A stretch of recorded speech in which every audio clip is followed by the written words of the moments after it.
అసలు ఈ ఎన్నికల జెడ్పీటీసీ ఎన్నికల్లో పోలీసులను నిజంగా ఏరుకోరి నియమించుకున్నారు.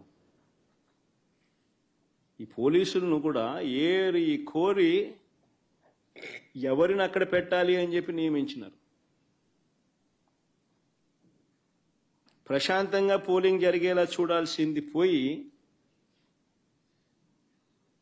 ఏ రకంగా తెలుగుదేశం పార్టీకి వీళ్ళే పచ్చ చొక్కాలు వేసుకొని పనిచేశారు అని చెప్పడానికి సాక్షాత్తు ఇక్కడ డిఐజీ అదే పనిగా పులివెందులకు వచ్చి కూర్చున్నాడు. ఆయన నేను రాత్రి నుంచే దౌర్జన్య కాండ స్టార్టు దగ్గరుండి ఆయన సమక్షంలోనే జరిగించినాడు. ఎవడి డిఐజీ అంటే కోయా ప్రవీణ్.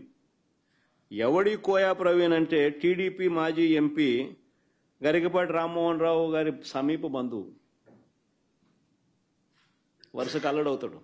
తెలుగుదేశం పార్టీకి సంబంధించిన వాళ్ళ రాజ్యసభ వాళ్ళ ఎంపీ గరికపాటి రామ్మోహన్ రావు గారి సమీప బంధువు వరుసకు అల్లుడవుతాడు. ఆయన